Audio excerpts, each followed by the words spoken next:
السلام علیکم ورحمۃ اللہ وبرکاتہ۔ انشاءاللہ اس ویڈیو میں سورہ جن کے فضائل سیکھیں گے۔ شروع کرتے ہیں۔ قرآن پاک کی اس صورت کو سن کر بہت سے جنات حضور صلی اللہ علیہ وسلم کے دست مبارک پر اسلام لائے، اس لیے اس کو سورہ جن کہا جاتا ہے۔ حضرت عبداللہ بن عباس رضی اللہ تعالی عنہ سے مروی ہے کہ نبی کریم صلی اللہ علیہ وسلم تبلیغ کی غرض سے صحابہ کی ایک جماعت کے ساتھ عکاظ کے بازار کی طرف روانہ ہوئے۔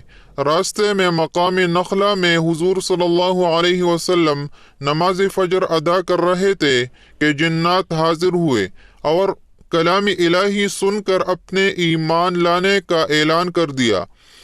یہ صورت جنات اور عصیب کے اثرات کو ختم کرنے کے لیے بہت مفید ہے۔